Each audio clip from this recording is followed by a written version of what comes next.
ಪ್ರೀತಿಯ ಪಯಣ ಭಾಗ 7. ಕಥೆಯನ್ನು ಪೂರ್ತಿಯಾಗಿ ಅರ್ಥ ಮಾಡಿಕೊಳ್ಳಲು ದಯವಿಟ್ಟು ಇದರ ಹಿಂದಿನ ಭಾಗಗಳನ್ನು ಮರೆಯದೇ ನೋಡಿ. ಸಿಂಧೂಳ ಮೆದುಳು ಇತ್ಯರ್ಥವಾಗದ ನೂರಾರು ಗೊಂದಲಗಳ ಸುಳಿಯಲ್ಲಿ ಸಿಲುಕಿತ್ತು. ಏನು ಮಾಡಬೇಕೆಂದು ಅವಳಿಗೆ ತೋಚುತ್ತಿರಲಿಲ್ಲ. ಆ ತಳಮಳದ ಮಧ್ಯೆಯೇ ಅವಳಿಗೆ ಒಂದು ವಿಷಯ ನೆನಪಾಗಿತ್ತು. ಇಂದು ಮದುವೆಯ ಮನೆಯಲ್ಲಿ ವಿಕ್ರಮ್ ಹೆಗಡೆ ಅವಳ ಕೈ ಹಿಡಿದಾಗ ಅವನ ಕಣ್ಣುಗಳಲ್ಲಿ ಯಾವುದೇ ಕಾಮವಿರಲಿಲ್ಲ. ಅಲ್ಲಿ ಕೇವಲ ಒಂದು ಆಳವಾದ ತಳಮಳವಿತ್ತು, ತೀವ್ರವಾದ ಬೇಗುದಿಯಿತ್ತು. ನಿಜಕ್ಕೂ ಅವನು ಕಳೆದ 5 ವರ್ಷಗಳನ್ನು ತನ್ನನ್ನು ಹುಡುಕುತ್ತಲೇ ಕಳೆದಿದ್ದಾನೆಯೇ? ಇದೇ ಆಲೋಚನೆಯಲ್ಲಿ ಸಿಂಧೂಳನ್ನು ಇನ್ನೂ ಹೆಚ್ಚು ಹೆದರಿಸುತ್ತಿತ್ತು. ಒಂದು ವೇಳೆ ಅವನು ಮತ್ತೆ ನನ್ನ ಹತ್ತಿರ ಬರಲು ಬಯಸುತ್ತಿದ್ದಾನೆಯೇ? ಅವಳ ತುಟಿಗಳು ಒಮ್ಮೆಲೇ ನಡುಗಿದವು. ಅವಳು ತಕ್ಷಣವೇ ಕಣ್ಣು ಮುಚ್ಚಿಕೊಂಡಳು. ಇಲ್ಲ, ಅದು ಸಾಧ್ಯವಿಲ್ಲ.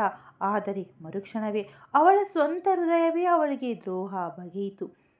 ಏಕೆಂದರೆ ಸತ್ಯ ಏನೆಂದರೆ, ವಿಕ್ರಮ್ ತನ್ನ ಹತ್ತಿರ ಬಂದಾಗ ಒಂದು ಕ್ಷಣ ಅವಳ ಸ್ವಂತ ಹೃದಯದ ಬಡಿತವು ನಿಂತಂತಾಗಿತ್ತು.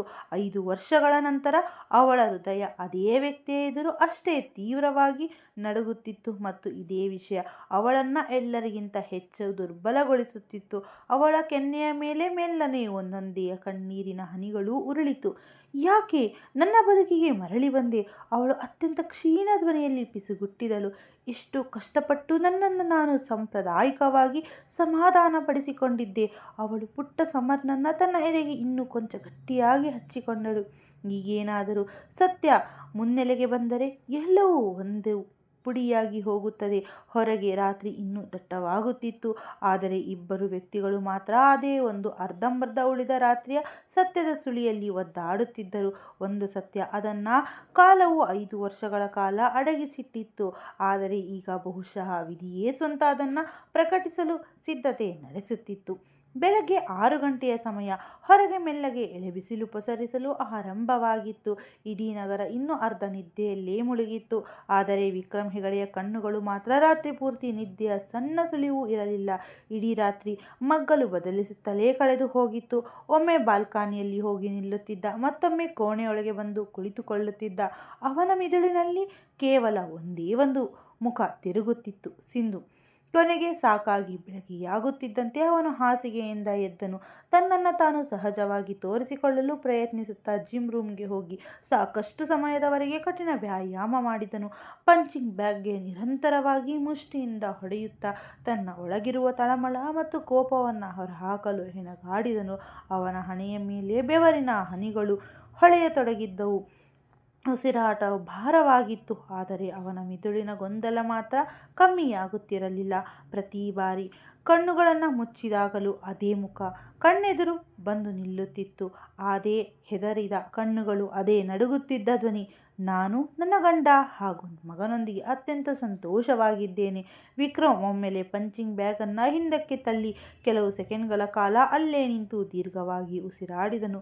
ಒಂದು ವೇಳೆ ನೀನು ಸಂತೋಷವಾಗಿದ್ದರೆ, ಅವನು ಮನಸ್ಸಿನಲ್ಲಿಯೇ ನುಡಿದನು. ಹಾಗಾದರೆ ನಿನ್ನ ಕಣ್ಣಲ್ಲಿ ಅಷ್ಟೊಂದು ಭಯ ಯಾಕಿತ್ತು? ಸ್ವಲ್ಪ ಸಮಯದ ನಂತರ ಅವನು ಸ್ನಾನ ಮಾಡಿ ಸಿದ್ಧನಾದನು. ಬ್ಲ್ಯಾಕ್ ಶರ್ಟ್ ಮತ್ತು ಗ್ರೇ ಟ್ರೌಸರ್ನಲ್ಲಿ ಅವನು ಯಾವಾಗಲೂ ತರಹ ಅತ್ಯಂತ ಹ್ಯಾಂಡ್ಸಮ್ ಆಗಿ ಕಾಣುತ್ತಿದ್ದನು. ಆದರೆ ಅವನ ಮುಖದಲ್ಲಿದ್ದ ದಣಿವು ಸ್ಪಷ್ಟವಾಗಿ ಎದ್ದು ಕಾಣುತ್ತಿತ್ತು. ಕೆಳಗೆ ಹೋಗುವ ಬದಲು ಮೌನವಾಗಿ ತನ್ನ ಕಾರಿನ ಕೀ ಎತ್ತಿಕೊಂಡು ಯಾರಿಗೂ ತಿಳಿಸದೆಯೇ ಮನೆಯಿಂದ ಹೊರಟನು. ರಸ್ತೆಗಳು ಈಗ ಮೆಲ್ಲಗೆ ಎಚ್ಚರಗೊಳ್ಳುತ್ತಿದ್ದವು. ಹಗುರವಾದ ತಂಪು ಗಾಳಿ ಬೀಸುತ್ತಿತ್ತು. ಆದರೆ ವಿಕ್ರಮ್ನ ಹೃದಯ ಇನ್ನೂ ವಿಚಿತ್ರವಾದ ಆತಂಕದಿಂದ ತುಂಬುತ್ತಿತ್ತು. ಸುಮಾರು ಅರ್ಧ ಗಂಟೆಯ ನಂತರ ಅವನ ಕಾರು ಸಿಂಧೂಳ ಮನೆಯ ಮುಂದೆ ಸ್ವಲ್ಪ ದೂರದಲ್ಲಿ ಹೋಗಿ ನಿಂತಿತ್ತು. ಅವನು ಕಾರಿನ ಗ್ಲಾಸನ್ನು ಇನ್ನೂ ಸ್ವಲ್ಪ ಕೆಳಗೆ ಇಳಿಸಿದನು ಮತ್ತು ಅವನ ದೃಷ್ಟಿ ನೇರವಾಗಿ ಆ ಸಣ್ಣ ಗೇಟ್ನ ಮೇಲೆ ನೆಟ್ಟಿತ್ತು. ಮನೆ ಅತ್ಯಂತ ಸಾಧಾರಣವಾಗಿತ್ತು. ಆದರೆ ಆ ಜಾಗದಲ್ಲಿ ಒಂದು ವಿಚಿತ್ರವಾದ ಶಾಂತಿ ಇರುವುದು ಅವನಿಗೆ ಭಾಸವಾಗುತ್ತಿತ್ತು. ಅವನು ಕಣ್ಣು ಮಿಟುಕಿಸದೆ ಆ ಬಾಗಿಲನ್ನೇ ನೋಡುತ್ತಿದ್ದನು. ಕೇವಲ ಅವಳು ಒಂದು ಸಣ್ಣ ಝಲಕ್ ಸಿಗಲಿ ಎಂಬಂತೆ ಅಲ್ಲಿ ಕುಳಿತಿದ್ದನು. ಇನ್ನೊಂದೆಡೆ ಅದೇ ಸಮಯದಲ್ಲಿ ಸಿಂಧೂಳ ಮನೆಯೊಳಗೆ ಬೆಳಗಿನ ಗಡಿಬಿಡಿ ಆರಂಭವಾಗಿತ್ತು. ಅಡಿಗೆ ಮನೆಯಲ್ಲಿ ಚಹಾ ಸುಗಂಧ ಪಸರಿಸುತ್ತಿತ್ತು. ಸಿಂಧು ಗಡಿಬಿಡಿಯಿಂದ ಸಮರನಿಗೆ ತಿಂಡಿ ಸಿದ್ಧಪಡಿಸುತ್ತಿದ್ದಳು. ಆದರೆ ಅವಳ ಮುಖದಲ್ಲಿಯ ರಾತ್ರಿ ಆತಂಕ ಇನ್ನೂ ಸ್ಪಷ್ಟವಾಗಿ ಕಾಣಿಸುತ್ತಿತ್ತು. ಅವಳ ಕಣ್ಣುಗಳ ಕೆಳಗೆ ಸಣ್ಣಗೆ ಉಬ್ಬಿತ್ತು. ರಾತ್ರಿ ಪೂರ್ತಿ ಅವಳು ಸರಿಯಾಗಿ ಮಲಗಿರಲಿಲ್ಲ. ವಿಕ್ರಮ್ ಸತ್ಯದ ಆಳಕ್ಕೆ ಹೋಗಲು ಪ್ರಯತ್ನಿಸಬಹುದೇ ಎಂಬ ಭಯ ಅವಳನ್ನು ಒಳಗಿನಿಂದ ಪದೇ ಪದೇ ಕಾಡುತ್ತಿತ್ತು. ಅಷ್ಟರಲ್ಲಿ ಹಿಂದಿನಿಂದ ನಿದ್ದೆ ಮಂಪರಿನಲ್ಲಿ ಸಮರ್ನ ಕ್ಷೀಣ ಧ್ವನಿ ಕೇಳಿಸಿತು. ಮಮ್ಮ! ಸಿಂಧು ತಕ್ಷಣವೇ ತಿರುಗಿದಳು. ಸಮರ್ ಕಣ್ಣುಗಳನ್ನು ಉಜ್ಜುತ್ತಾ ಬಾಗಿಲು ಬಳಿ ನಿಂತಿದ್ದನು. ಅವನ ಕೂದಲು ಕೆದರಿತ್ತು ಮತ್ತು ಮುಖ ಇನ್ನೂ ನಿದ್ದೆಯಿಂದ ತುಂಬಿತ್ತು. ಅವನನ್ನು ನೋಡುತ್ತಿದ್ದಂತೆ ಸಿಂಧುಳ ಮುಖದಲ್ಲಿ ಸಣ್ಣದೊಂದು ಮುಗುಳ್ನಗೆ ಮೂಡಿತ್ತು. ಅವಳು ತಕ್ಷಣವೇ ಅವನ ಬಳಿ ಹೋಗಿ ಬಾಗಿ ಅವನನ್ನು ತನ್ನ ಮಡಿಲಿಗೆ ಎತ್ತಿಕೊಂಡಳು. ಗುಡ್ ಮಾರ್ನಿಂಗ್ ನನ್ನ ಕಂದ. ಅವಳು ಪ್ರೀತಿಯಿಂದ ಅವನ ಹಣೆಗೆ ಮುತ್ತಿಟ್ಟಳು. ಸಮರ್ ಕೂಡ ಕಣ್ಣುಗಳನ್ನು ಮುಚ್ಚಿಕೊಂಡೇ ಅವಳ ಕುತ್ತಿಗೆಯನ್ನು ಬಿಗಿದಪ್ಪಿಕೊಂಡನು. ಇವತ್ತು ಸ್ಕೂಲಿಗೆ ಹೋಗಲ್ಲ ಮಮ್ಮ, ಅವನು ಮುಗ್ಧತೆಯಿಂದ ಹೇಳಿದನು.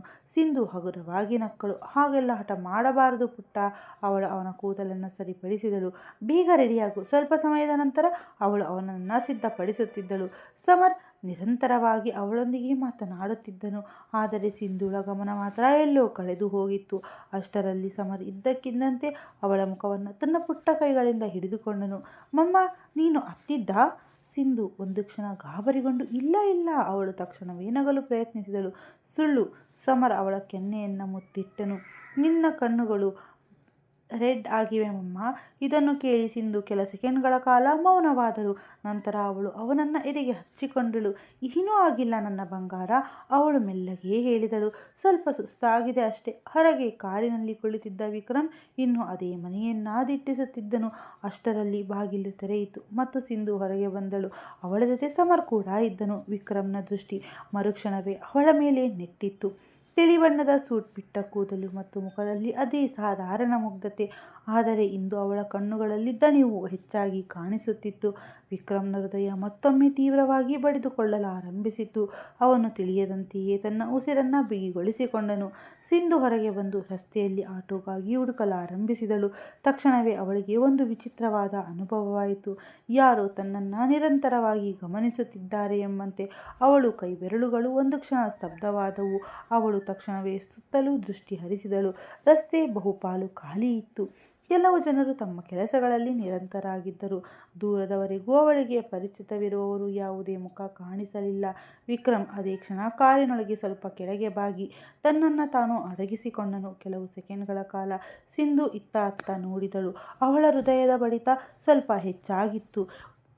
ಇದು ಕೇವಲ ನನ್ನ ಭ್ರಮೆ ಇರಬಹುದು, ಅವಳು ತನಗೆ ತಾನೇ ಸಮಾಧಾನ ಹೇಳಿಕೊಂಡಳು. ಅಷ್ಟರಲ್ಲಿ ಒಂದು ಆಟೋ ಬಂದು ನಿಂತಿತ್ತು. ಸಿಂಧು ಸಮರ್ನನ್ನು ಕರೆದುಕೊಂಡು ಅದರಲ್ಲಿ ಕುಳಿತು ಮತ್ತು ಆಟೋ ಮುಂದೆ ಸಾಗಿತ್ತು. ಮರುಕ್ಷಣವೇ ವಿಕ್ರಮ್ ಕೂಡ ನಿಧಾನವಾಗಿ ತನ್ನ ಕಾರನ್ನು ಸ್ಟಾರ್ಟ್ ಮಾಡಿದನು. ಸ್ವಲ್ಪ ದೂರ ಕಾಯ್ದುಕೊಳ್ಳುತ್ತಾ ಆಟೋದ ಹಿಂದೆ ಸಾಗಲಾರಂಭಿಸಿದನು. ಅವನ ಕಣ್ಣುಗಳು ನಿರಂತರವಾಗಿ ಆಟೋದ ಮೇಲೆ ನೆಟ್ಟಿದ್ದವು. ತಾನು ಸ್ವಂತ ಏನು ಮಾಡುತ್ತಿದ್ದೇನೆ ಎಂಬುದು ಅವನಿಗೆ ಅರ್ಥವಾಗುತ್ತಿರಲಿಲ್ಲ. ಆದರೆ ಅವನ ಹೃದಯ ಮಾತ್ರ ಮಿದುಳಿನ ಮಾತು ಕೇಳುವುದನ್ನು ಪೂರ್ತಿಯಾಗಿ ನಿಲ್ಲಿಸಿಬಿಟ್ಟಿತ್ತು. ಸ್ವಲ್ಪ ಸಮಯದ ನಂತರ ಆಟೋ ಸಮರ್ನ ಶಾಲೆಯ ಮುಂದೆ ಹೋಗಿ ನಿಂತಿತ್ತು. ವಿಕ್ರಮ್ ತನ್ನ ಕಾರನ್ನು ಅದಕ್ಕಿಂತ ಸ್ವಲ್ಪ ಮೊದಲೇ ನಿಲ್ಲಿಸಿದ್ದನು. ಅವನು ದೂರದಿಂದಲೇ ನೋಡಿದನು. ಸಿಂಧು ಅತ್ಯಂತ ಪ್ರೀತಿಯಿಂದ ಬಾಗಿ ಸಮರ್ನ ಕೆನ್ನೆಗೆ ಮುತ್ತಿಟ್ಟಳು. ಸಮರ್ ನಗುತ್ತಾ ಏನೋ ಹೇಳಿ ಶಾಲೆಯ ಒಳಗಡೆ ಓಡಿ ಹೋದನು. ಅವನನ್ನು ನೋಡಿದಂತೆ ವಿಕ್ರಮ್ನ ಮುಖದಲ್ಲಿ ಸಣ್ಣದೊಂದು ಮುಗುಳ್ನಗು ಮೂಡಿತ್ತು. ತಿಳಿಯದೆಯೇ ಆ ಮಗುವನ್ನು ನೋಡಿದಾಗ ಅವನ ಒಳಗಡೆ ಒಂದು ವಿಚಿತ್ರವಾದ ನೆಮ್ಮದಿ ಸಿಗುತ್ತಿತ್ತು. ಆದರೆ ಮರುಕ್ಷಣವೇ ಅದೇ ಪ್ರಶ್ನೆ ಅವನ ಒಳಗಡೆ ಮತ್ತೆ ಎದ್ದಿತ್ತು. ಆದರೆ ಈ ಮಗು ಅವನದ್ದಲ್ಲವಲ್ಲ. ಅವನು ತಕ್ಷಣವೇ ದೃಷ್ಟಿ ತಿರುಗಿಸಿಕೊಂಡನು. ಇನ್ನೊಂದೆಡೆ ಸಿಂಧು ಶಾಲೆಯಿಂದ ವಾಪಸ್ ಹೊರಟಳು. ಅವಳು ಮತ್ತೆ ಆಟೋ ಹತ್ತಿದಳು. ಆದರೆ ಈ ಬಾರಿ ಅವಳ ಹೃದಯ ಇನ್ನೂ ಹೆಚ್ಚು ಆತಂಕದಿಂದ ತುಂಬಿತ್ತು. ಯಾರೋ ತನ್ನನ್ನು ಬೆನ್ನಟ್ಟುತ್ತಿದ್ದಾರೆ ಎಂಬ ಭಾವನೆ ಪದೇ ಪದೇ ಮೂಡುತ್ತಿತ್ತು. ಅವಳು 2-3 ಬಾರಿ ಹಿಂದೆ ತಿರುಗಿ ನೋಡಿದಳು. ಆದರೆ ಪ್ರತಿ ಬಾರಿಯೂ ಅವಳಿಗೆ ಏನೂ ಕಾಣಿಸಲಿಲ್ಲ. ವಿಕ್ರಮ್ ಜಾಗರೂಕತೆಯಿಂದ ಸಾಕಷ್ಟು ದೂರದಲ್ಲೇ ಕಾರನ್ನು ಚಲಾಯಿಸುತ್ತಿದ್ದನು. ಕೊನೆಗೆ ಸಿಂಧುಗೂ ತನಗೆ ತಾನೇ ಸಮಾಧಾನ ಹೇಳಿಕೊಂಡಳು. ತಾನು ಅತಿಯಾಗಿ ಯೋಚಿಸುತ್ತಿದ್ದೇನೆ ಎಂದು ಸ್ವಲ್ಪ ಸಮಾಧಾನ ಪಡಿಸಿಕೊಂಡಳು. ನಂತರ ಆಟೋ ಅವಳ ಮನೆಯ ಮುಂದೆ ಬಂದು ನಿಂತಿತ್ತು. ಸಿಂಧು ಇಳಿದು ಗಡಿಬಿಡಿಯಿಂದ ಮನೆಯೊಳಗೆ ಹೊರಟು ಹೋದಳು. ದೂರದಲ್ಲಿ ನಿಂತಿದ್ದ ಕಾರಿನಲ್ಲಿ ಕುಳಿತಿದ್ದ ವಿಕ್ರಮ್ ಅವಳನ್ನೇ ನೋಡುತ್ತಿದ್ದ. ಬಾಗಿಲು ಮುಚ್ಚಿಕೊಂಡಿದ್ದಂತೆ ಅವನ ಒಳಗಡೆ ಒಂದು ವಿಚಿತ್ರವಾದ ನೋವು ಎದ್ದಿತ್ತು. ಅವನು ನಿಧಾನವಾಗಿ ತನ್ನ ಕೈಯನ್ನು ಎದೆಯ ಮೇಲೆ ಇಟ್ಟುಕೊಂಡನು. ಅವನ ಹೃದಯದ ಬಡಿತ ನಿಜಕ್ಕೂ ತುಂಬ ವೇಗವಾಗಿತ್ತು. ನೀನು ಮತ್ತೊಬ್ಬರ ಪಾಲಾಗಿದ್ದೀಯಾ ಎಂದು ನಾನು ಹೇಗೆ ನಂಬಲಿ? ಅವನ ಕಣ್ಣುಗಳನ್ನು ಮುಚ್ಚಿಕೊಂಡನು. ನಿನ್ನ ನೆನಪಿನಲ್ಲಿ ನಿನ್ನನ್ನು ಹುಡುಕುವುದರಲ್ಲೇ ನಾನು ಪೂರ್ತಿ 5 ವರ್ಷಗಳನ್ನು ಕಳೆದಿದ್ದೇನೆ. ಅವನ ಗಂಟಲು ಒಮ್ಮೆಗೆ ಬೀದುಕೊಂಡಿತ್ತು. ನನ್ನಿಂದ ಇದೆಲ್ಲ ತಡೆದುಕೊಳ್ಳಲು ಸಾಧ್ಯವಾಗುತ್ತಿಲ್ಲ. ಅವನ ಕಣ್ಣುಗಳ ಮೂಲೆಗಳಲ್ಲಿ ಸಣ್ಣಗೆ ತೇವ ತುಂಬಿ ಬಂತು. ಒಂದು ವೇಳೆ ನೀನು ನಿಜವಾಗಿಯೂ ಬೇರೆಯವರಾಗಿದ್ದರೆ ನಿನ್ನನ್ನು ನೋಡಿದ ತಕ್ಷಣ ನನ್ನ ಬದುಕಿನ ಅತ್ಯಂತ ಪ್ರಮುಖ ಭಾಗವೇ ನನ್ನ ಎದುರು ನಿಂತಿದೆ ಎಂದು ಯಾಕೆ ಅನಿಸುತ್ತಿತ್ತು. ಅವನು ಸಾಕಷ್ಟು ಸಮಯದವರೆಗೆ ಅಲ್ಲೇ ಕುಳಿತಿದ್ದನು. ನಂತರ ಕೊನೆಗೆ ತನ್ನನ್ನು ತಾನು ನಿಯಂತ್ರಿಸಿಕೊಂಡು ಕಾರ್ ಸ್ಟಾರ್ಟ್ ಮಾಡಿ ವಾಪಸ್ ಆನಂದರಾವ್ ಅವರ ಮನೆಗೆ ಕಡೆ ಹೊರಟನು. ಅವನ ಮನೆ ತಲುಪಿದಾಗ ಸುಮಾರು 9:30 ಸಮಯವಾಗಿತ್ತು. ಒಳಗೆ ಡೈನಿಂಗ್ ಟೇಬಲ್ ಬಳಿ ಆನಂದರಾವ್ ಮತ್ತು ನೀಲಿಮಾ ಇಬ್ಬರು ಅವನಿಗಾಗಿ ಕಾಯುತ್ತಿದ್ದರು. ನೀಲಿಮಾ ಪದೇ ಪದೇ ಬಾಗಿಲಿನ ಕಡೆಗೆ ನೋಡುತ್ತಿದ್ದರು. ವಿಕ್ರಮ್ ಒಳಗೆ ಬರುತ್ತಿದ್ದಂತೆ ಅವರು ನಿಟ್ಟುಸಿರು ಬಿಟ್ಟು ನೆಮ್ಮದಿಯ ಉಸಿರು ತೆಗೆದುಕೊಂಡರು. ಬೆಳ್ಳಂಬೆಳಗ್ಗೆ ಎಲ್ಲಿ ಹೋಗಿದ್ದೆ ಮಗನೇ? ಅವರು ಪ್ರೀತಿಯಿಂದ ಕೇಳಿದರು. ವಿಕ್ರಮ್ ಕೇವಲ ಹಗುರವಾಗಿ ಹಾಗೆ ಸುಮ್ಮನೆ ಆಂಟಿ ಎಂದು ಹೇಳಿ ಕುರ್ಚಿಯನ್ನು ಎಳೆದು ಕುಳಿತುಕೊಂಡನು. ಆದರೆ ಅವನ ಮುಖದಲ್ಲಿ ಆ ಬೇಸರ ಯಾರಿಗೂ ಮರೆಮಾಚುವಂತಿರಲಿಲ್ಲ. ನೀಲಿಮಾ ತಕ್ಷಣ ಅದನ್ನು ಗಮನಿಸಿದರು. ಏನಾಯಿತು? ಅವರು ಆತಂಕದಿಂದ ಕೇಳಿದರು. ಎಲ್ಲವೂ ಸರಿಯಾಗಿದೆಯಲ್ಲವೇ ಕಂದ? ವಿಕ್ರಮ್ ಒಮ್ಮೆಲೆ ಎಚ್ಚರಗೊಂಡವನಂತೆ ಹಾಂ ಎಂದು ಬಲವಂತವಾಗಿ ನಗಲು ಪ್ರಯತ್ನಿಸಿದನು. ಏನೂ ಇಲ್ಲ ಆಂಟಿ. ಆದರೆ ಅವನ ಕಣ್ಣುಗಳು ಬೇರೆಯದ್ದೇ ಕತೆ ಹೇಳುತ್ತಿದ್ದವು. ನೀಲಿಮಾ ಅವರ ಹೃದಯ ಇನ್ನೂ ತಲ್ಲಣಗೊಂಡಿತ್ತು. ಏನಾದರೂ ತೊಂದರೆಯಾಗಿದೆಯಾ ಮಗನೇ? ಅವರು ಅವನ ಕೈಯನ್ನು ಹಿಡಿದುಕೊಂಡರು. ವಿಕ್ರಮ್ ಕೆಲವು ಸೆಕೆಂಡ್ಗಳ ಕಾಲ ಮೌನವಾಗಿದ್ದನು. ನಂತರ ಅತ್ಯಂತ ಕ್ಷೀಣ ಧ್ವನಿಯಲ್ಲಿ ಹೇಳಿದನು, ನೀಯ ಇಲ್ಲದೆ ಈ ಮನೆ ಒಂಟಿಯಾಗಿ ಕಾಣಿಸುತ್ತಿದೆ. ಅವನ ಧ್ವನಿಯಲ್ಲಿ ನಿಜವಾದ ಶೂನ್ಯತೆ ಇತ್ತು. ಆನಂದರಾವ್ ಸಣ್ಣದಾಗಿ ಮುಗುಳ್ನಕ್ಕರು. ಅದು ಸಹಜವೇ ವಿಕ್ರಮ್, ಅವರು ಹೇಳಿದರು. ವಿಕ್ರಮ್ ದೀರ್ಘವಾಗಿ ನಿಟ್ಟುಸಿರು ಬಿಟ್ಟನು. ಅದಕ್ಕೆ ಹೇಳುತ್ತಿದ್ದೇನೆ, ನೀವಿಬ್ಬರೂ ಈಗ ನನ್ನೊಂದಿಗೆ ಬೆಂಗಳೂರಿಗೆ ಬನ್ನಿ. ನೀಲಿಮಾ ಮತ್ತು ಆನಂದರಾವ್ ಒಬ್ಬರನ್ನೊಬ್ಬರು ನೋಡಿಕೊಂಡರು. ನಾನು ನಿಜ ಹೇಳುತ್ತಿದ್ದೇನೆ, ವಿಕ್ರಮ್ ಈ ಬಾರಿ ಸ್ವಲ್ಪ ಗಂಭೀರವಾಗಿ ಹೇಳಿದನು. ಇನ್ನು ಮುಂದೆ ಇಲ್ಲಿ ಒಂಟಿಯಾಗಿ ಇರುವುದು ಯಾವುದೇ ಅರ್ಥವಿಲ್ಲ. ನಂತರ ಕೆಲವು ಸೆಕೆಂಡ್ಗಳ ಕಾಲ ತಡೆದು ನುಡಿದನು, ಹೇಗಿದ್ದರೂ ನನಗೆ ನಾಳೆ ಕೆಲಸದ ನಿಮಿತ್ತ ಹೊರಡಬೇಕಾಗಿದೆ. ಅವನ ಕಣ್ಣುಗಳು ತಿಳಿಯದೆ ಮತ್ತೆ ಎಲ್ಲೋ ಶೂನ್ಯದಲ್ಲಿ ಕಳೆದು ಹೋದವು. ಮತ್ತು ನಾನು ಬಯಸುತ್ತೇನೆ ನೀವಿಬ್ಬರೂ ನನ್ನೊಂದಿಗೆ ಬರಬೇಕೆಂದು. ನೀಲಿಮಾ ನಿರಂತರವಾಗಿ ಅವನನ್ನೇ ನೋಡುತ್ತಿದ್ದರು. ಅವರಿಗೆ ಸ್ಪಷ್ಟವಾಗಿ ತಿಳಿಯುತ್ತಿತ್ತು, ಇದು ಕೇವಲ ನಿಯಾಳ ವಿದಾಯದ ಬೇಸರವಲ್ಲ ಎಂದು. ವಿಕ್ರಮ್ ಒಳಗಡೆ ಬೇರೆ ಯಾವುದೋ ಬಿರುಗಾಳಿ ಏಳುತ್ತಿದೆ. ಆದರೆ ಅವರು ಆ ಸಮಯದಲ್ಲಿ ಏನನ್ನೂ ಕೇಳಲಿಲ್ಲ. ಕೇವಲ ಪ್ರೀತಿಯಿಂದ ಪ್ಲೇಟನ್ನು ಅವನ ಕಡೆಗೆ ಚಾಚಿದರು. ಮೊದಲು ತಿಂಡಿ ತಿನ್ನು ಮಗನೇ, ಅವರು ಅತ್ಯಂತ ಮೃದುವಾಗಿ ಹೇಳಿದರು. ವಿಕ್ರಮ್ ಅವರ ಕಡೆಗೆ ನೋಡಿದನು. ನಂತರ ಹಗುರವಾಗಿ ತಲೆ ಆಡಿಸಿ ಮೌನವಾಗಿ ತಿಂಡಿ ತಿನ್ನಲಾರಂಭಿಸಿದನು. ಆದರೆ ಅವನ ಮೆದುಳಿನಲ್ಲಿ ಇನ್ನೂ ಕೇವಲ ಒಂದೇ ಒಂದು ಮುಖವಿತ್ತು, ಸಿಂಧು. ಮಧ್ಯಾಹ್ನ ಸಮಯವಾಗಿತ್ತು. ಆನಂದರಾವ್ ಆಫೀಸ್ಗೆ ತೆರಳಿದ್ದರು. ವಿಕ್ರಮ್ನನ್ನು ಕೂಡ ಜೊತೆಯಲ್ಲೇ ಬರಲು ಹೇಳಿದ್ದರು. ಆದರೆ ತನಗೆ ಕೆಲವು ವೈಯಕ್ತಿಕ ಕೆಲಸಗಳಿವೆ ಎಂದು ಹೇಳಿ ವಿಕ್ರಮ್ ಮಧ್ಯಾಹ್ನ ಬರುವುದನ್ನು ತಿಳಿಸಿದ್ದನು. ವಿಕ್ರಮ್ ನೇರವಾಗಿ ಆನಂದರಾವ್ ಅವರ ಆಫೀಸ್ಗೆ ತಲುಪಿದನು. ಆಫೀಸ್ ಹೊರಗೆ ಕಾರು ನಿಲ್ಲುತ್ತಿದ್ದಂತೆ ಅವನು ದೀರ್ಘವಾಗಿ ಉಸಿರೆಳೆದುಕೊಂಡು ಒಳಗೆ ನಡೆದನು. ರಿಸೆಪ್ಷನ್ನಲ್ಲಿದ್ದ ಹುಡುಗಿ ತಕ್ಷಣವೇ ಎದ್ದು ನಿಂತುಕೊಂಡಳು. Good afternoon sir. ಆದರೆ ವಿಕ್ರಮ್ನ ಗಮನ ಅಲ್ಲಿರಲಿಲ್ಲ. ಅವನ ಕಣ್ಣುಗಳು ಆಫೀಸ್ನ ಪ್ರತಿಯೊಂದು ಮೂಲೆಯಲ್ಲೂ ಕೇವಲ ಆ ಒಂದೇ ಒಂದು ಮುಖವನ್ನು ಹುಡುಕುತ್ತಿದ್ದವು.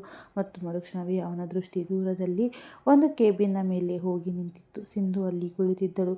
ತಿಳಿ ಹಳದಿ ಬಣ್ಣದ ಸೂಟ್, ಬಿಟ್ಟ ಕೂದಲು ಮತ್ತು ಮುಖದಲ್ಲಿ ಅದೇ ಸಾಧಾರಣ ಮುಗ್ಧತೆ. ಆದರೆ ಇಂದು ಅವಳ ಪರಿಸ್ಥಿತಿ ಸಂಪೂರ್ಣವಾಗಿ ಭಿನ್ನವಾಗಿತ್ತು. ಅವಳ ಮುಂಭಾಗದಲ್ಲಿನ ಲ್ಯಾಪ್ಟಾಪ್ ತೆರೆದು ಕುಳಿತಿದ್ದಳು. ಆದರೆ ಅವಳ ಕೈ ಬೆರಳುಗಳು ನಿರಂತರವಾಗಿ ನಡುಗುತ್ತಿದ್ದವು. ಅಷ್ಟರಲ್ಲಿ ಅವಳ ದೃಷ್ಟಿ ಇದ್ದಕ್ಕಿದ್ದಂತೆ ವಿಕ್ರಮ್ನ ಮೇಲೆ ಬಿತ್ತು. ಅವಳ ಮುಖದ ರಕ್ತವೆಲ್ಲ ಇಂಗಿ ಪೂರ್ತಿ ಬಿಳಿಯಾಗಿತ್ತು. ಅವಳ ಕೈಯಲ್ಲಿದ್ದ ಪೆನ್ ಕೆಳಗೆ ಬಿತ್ತು. ಹೃದಯ ಎಷ್ಟು ತೀವ್ರವಾಗಿ ಬಡಿದುಕೊಳ್ಳುತ್ತಿತ್ತೆಂದರೆ ಸುತ್ತಮುತ್ತ ಕುಳಿತಿರುವವರಿಗೂ ಅದು ಕೇಳಿಸಿ ಬಿಡುತ್ತದೆಯೇನೋ ಎಂಬ ಆತಂಕ ಅವಳನ್ನು ಕಾಡಿತ್ತು. ಅವಳ ಮನಸ್ಸಿನಲ್ಲಿ ಭಯ ಮಿಂಚಿನಂತೆ ಹರಿಯಿತು. ವಿಕ್ರಮ್ನ ದೃಷ್ಟಿ ಅವಳ ಮೇಲೆಯೇ ನೆಟ್ಟಿತ್ತು. ಕಣ್ಣು ಮಿಟುಕಿಸದೆ ಅವನು ಕೇವಲ ಅವಳನ್ನು ನೋಡಲು, ಅವಳನ್ನು ಅರ್ಥ ಮಾಡಿಕೊಳ್ಳಲು ಮತ್ತು ಅವಳ ಮನಸ್ಸನ್ನು ಓದಲು ಹಂಬಲಿಸುತ್ತಿರುವಂತೆ ಭಾಸವಾಗುತ್ತಿತ್ತು. ಸಿಂಧು ತಕ್ಷಣವೇ ದೃಷ್ಟಿ ಕೆಳಗೆ ಮಾಡಿಕೊಂಡಳು. ಅವಳು ತನ್ನನ್ನು ಕೆಲಸದಲ್ಲಿ ಬ್ಯುಸಿಯಾಗಿ ತೋರಿಸಿಕೊಳ್ಳಲು ಪ್ರಯತ್ನಿಸಿದಳು. ಆದರೆ ಅವಳ ಮೌಸ್ನ ಕರ್ಸರ್ ಕೂಡ ಸರಿಯಾದ ಜಾಗಕ್ಕೆ ಹೋಗುತ್ತಿರಲಿಲ್ಲ. ಉಸಿರಾಟ ಪೂರ್ತಿ ತಲ್ಲಣಗೊಂಡಿತು. ಅಷ್ಟರಲ್ಲಿ ಆನಂದರಾವ್ ತಮ್ಮ ಕೇಬಿನ್ನಿಂದ ಹೊರಗೆ ಬಂದರು. ಅವರು ವಿಕ್ರಮ್ನನ್ನು ನೋಡಿ ಮುಗುಳ್ನಕ್ಕರು. ಬಂದೆಯಾ ವಿಕ್ರಮ್? ವಿಕ್ರಮ್ ತನ್ನನ್ನು ತಾನು ಸವರಿಸಿಕೊಂಡು ಸಣ್ಣದೊಂದು ನಗು ಬೀರಿದನು. ಹೌದು ಅಂಕಲ್. ಆದರೆ ಅವನ ಕಣ್ಣುಗಳು ಇನ್ನೂ ಪದೇ ಪದೇ ಸಿಂಧೂಳ ಕಡೆಗೆ ಹೋಗುತ್ತಿದ್ದವು. ಆನಂದರಾವ್ ಕೂಡ ಅವನ ದೃಷ್ಟಿಯ ದಿಕ್ಕನ್ನು ಗಮನಿಸಿದರು ಮತ್ತು ಅವರಿಗೆ ಸ್ವಲ್ಪ ವಿಚಿತ್ರವೆನಿಸಿತ್ತು. ಅವರು ತಕ್ಷಣವೇ ಹೇಳಿದರು, ಬಾ ಒಳಗಡೆ ಹೋಗೋಣ. ವಿಕ್ರಮ್ ಅವರೊಂದಿಗೆ ಕೇಬಿನ್ನೊಳಗೆ ಹೋದನು. ಒಳಗೆ ಬರುತ್ತಿದ್ದಂತೆ ಆನಂದರಾವ್ ಅವನನ್ನು ಕೂರಿಸಿದರು. ಕೆಲಸಗಳೆಲ್ಲ ಹೇಗೆ ನಡೆಯುತ್ತಿದೆ ವಿಕ್ರಮ್? ಎಲ್ಲವೂ ಸರಿಯಾಗಿದೆಯಾ? ವಿಕ್ರಮ್ ಮೃದು ಧ್ವನಿಯಲ್ಲಿ ಹೇಳಿದನು. ನಂತರ ಕೆಲವು ಕ್ಷಣ ಕಾಲ ಆಫೀಸ್ನ ಸುತ್ತಲೂ ದೃಷ್ಟಿ ಹರಿಸುತ್ತಾ ನೋಡಿದನು. ಅಂಕಲ್, ನೀವೇ ಹೇಳಿ, ಇಲ್ಲಿನ ಕೆಲಸವನ್ನು ಯಾರಿಗೆ ಒಪ್ಪಿಸಬೇಕು? ನಾನು ನಿಮ್ಮ ಮ್ಯಾನೇಜರ್ ಮತ್ತು ಅಸಿಸ್ಟೆಂಟ್ಗೆ ಎಲ್ಲವನ್ನ ಹ್ಯಾಂಡ್ ಓವರ್ ಮಾಡಿಸುತ್ತೇನೆ. ಈಗ ನೀವಿಬ್ಬರು ನನ್ನೊಂದಿಗೆ ಬೆಂಗಳೂರಿಗೆ ಬರುತ್ತಿದ್ದೀರಾ? ಆನಂದರಾವ್ ಹಗುರವಾಗಿ ನಕ್ಕರು. ಇಷ್ಟು ಬೇಗ ನಮ್ಮನ್ನು ಇಲ್ಲಿಂದ ಓಡಿಸಲು ಬಯಸುತ್ತಿದ್ದೀಯಾ ವಿಕ್ರಮ್? ಓಡಿಸುತ್ತಿಲ್ಲ ಅಂಕಲ್, ವಿಕ್ರಮ್ ನಿಧಾನವಾಗಿ ಹೇಳಿದನು. ನಿಮ್ಮನ್ನು ನನ್ನ ಹತ್ತಿರ ಇಟ್ಟುಕೊಳ್ಳಲು ಬಯಸುತ್ತಿದ್ದೇನೆ. ಅಮ್ಮ, ಅಪ್ಪ, ಚಿಕ್ಕಪ್ಪ ಎಲ್ಲವೂ ನನಗೆ ನೀವೇ. ಆನಂದರಾವ್ ಕೆಲವು ಕ್ಷಣಗಳ ಕಾಲ ಅವನನ್ನೇ ನೋಡುತ್ತಿದ್ದರು. ನಂತರ ಅವರ ಮುಖದಲ್ಲಿ ಸಣ್ಣದೊಂದು ಬೇಸರ ಮೂಡಿತು. ನಿಜ ಹೇಳಬೇಕೆಂದರೆ ಮಗನೇ, ಈಗ ಇಲ್ಲಿ ಒಂಟಿಯಾಗಿ ಇರಲು ಮನಸ್ಸು ಒಪ್ಪುತ್ತಿಲ್ಲ. ನೀಯಾ ಹೊರಟು ಹೋದಳು ಇಡೀ ಮನೆ ಖಾಲಿಯಾಗಿದೆ. ವಿಕ್ರಮ್ ಮೌನವಾಗಿ ಕೇಳುತ್ತಿದ್ದನು. ಮತ್ತು ನಿನ್ನ ಆಂಟಿ? ಆನಂದರಾವ್ ಸಣ್ಣದಾಗಿ ನಕ್ಕರು. ಅವರಿಗಂತೂ ಈಗ ಕೇವಲ ನಿನ್ನ ಮದುವೆಯದ್ದೇ ಚಿಂತೆ ಕಾಡುತ್ತಿದೆ. ಮದುವೆಯ ಹೆಸರು ಕೇಳುತ್ತಿದ್ದಂತೆ ವಿಕ್ರಮ್ನ ಕಣ್ಣೆದುರು ಒಮ್ಮೆಲೆ ಸಿಂಧೂಳ ಮುಖ ಹಾದು ಹೋಗಿತ್ತು ಮತ್ತು ಅದರೊಂದಿಗೆ ಆ ಸಾಲು ನೆನಪಾಯಿತು. ನಾನು ನನ್ನ ಗಂಡ ಮತ್ತು ಮಗನೊಂದಿಗೆ ಅತ್ಯಂತ ಸಂತೋಷವಾಗಿದ್ದೇನೆ. ಅವನ ಮುಖದಲ್ಲಿದ್ದ ಆ ಮೃದುತ್ವ ಒಂದೇ ಕ್ಷಣ ಮಾಯವಾಗಿತ್ತು. ಅಷ್ಟರಲ್ಲಿ ಅವನ ಫೋನ್ ವೈಬ್ರೇಟ್ ಆಯಿತು. ಸ್ಕ್ರೀನ್ ಮೇಲೆ ತಾನು ಸಿಂಧೂಳ ಬಗ್ಗೆ ಮಾಹಿತಿ ಪತ್ತೆ ಹಚ್ಚಲು ಜವಾಬ್ದಾರಿ ವಹಿಸಿದ್ದ ಅದೇ ವ್ಯಕ್ತಿಯ ಹೆಸರು ಕಾಣಿಸಿತು. ವಿಕ್ರಮ್ನ ಕಣ್ಣುಗಳು ತಕ್ಷಣವೇ ತೀಕ್ಷ್ಣವಾದವು. ಅವನು ಕಾಲ್ ರಿಸೀವ್ ಮಾಡಿದನು. ಹೇಳು. ಆ ಕಡೆಯಿಂದ ನಿಧಾನ ಧ್ವನಿ ಕೇಳಿಸಿತು. ಸರ್, ಕೆಲವು ಪ್ರಮುಖ ಮಾಹಿತಿಗಳು ಸಿಕ್ಕಿವೆ. ಫೋನ್ನಲ್ಲಿ ಹೇಳಲು ಸಾಧ್ಯವಿಲ್ಲ. ನೀವು ನನ್ನನ್ನು ಭೇಟಿಯಾಗಬೇಕಿತ್ತದೆ.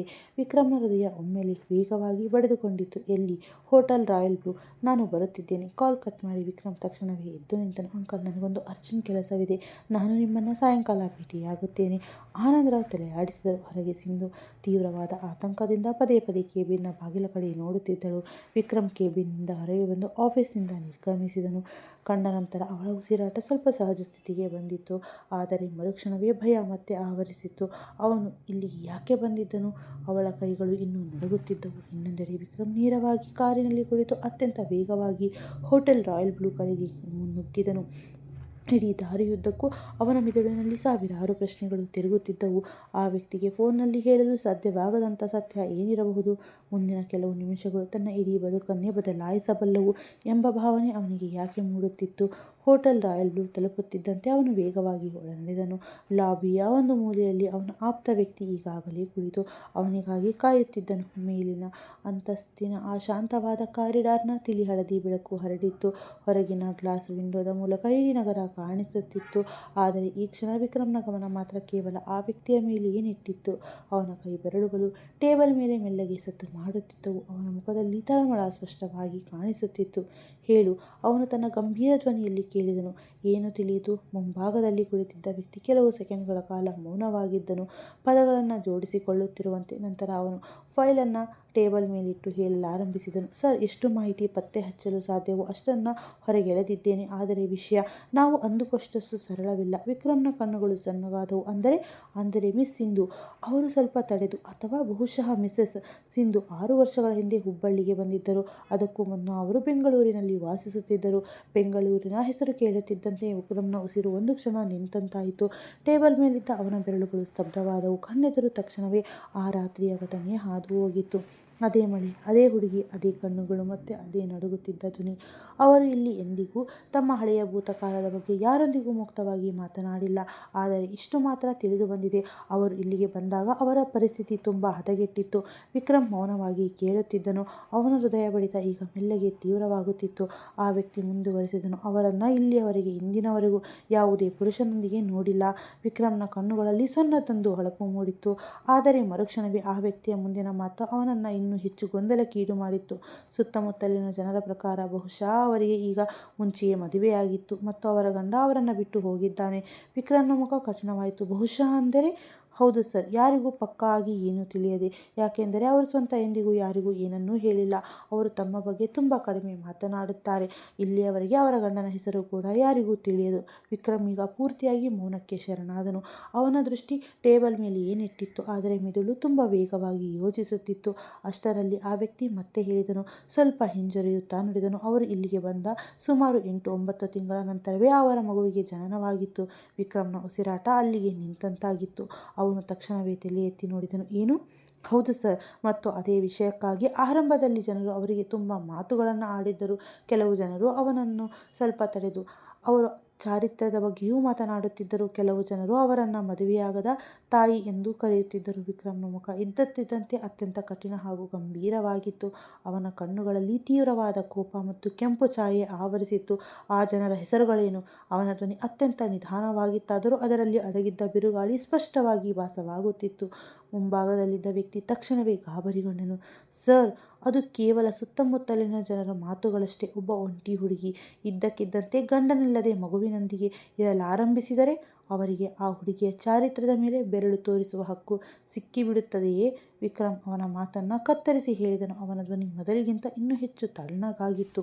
ಆ ವ್ಯಕ್ತಿ ಮೌನವಾದನು. ಕೆಲವು ಸೆಕೆಂಡ್ಗಳ ಕಾಲ ಅಲ್ಲಿ ಒಂದು ಭಾರವಾದ ಮೌನ ಆವರಿಸಿತ್ತು. ವಿಕ್ರಮ್ನ ಕಣ್ಣೆದುರು ಒಮ್ಮೆಲೆ ಸಿಂಧೂಳ ಮುಖ ಹಾದು ಹೋಗಿತ್ತು. ಅದೇ ಹೆದರಿದ ಕಣ್ಣುಗಳು, ನಡುಗುತ್ತಿದ್ದ ಧ್ವನಿ. ನಾನು ನನ್ನ ಗಂಡ ಹಾಗೂ ಮಗನೊಂದಿಗೆ ಅತ್ಯಂತ ಸಂತೋಷವಾಗಿದ್ದೇನೆ. ನಂತರ ವಿಕ್ರಮ್ ತನ್ನನ್ನು ತಾನು ಸಮಾಧಾನಪಡಿಸಿಕೊಳ್ಳುತ್ತಾ ಕೇಳಿದನು, ಮುಂದೇನಾಯಿತು?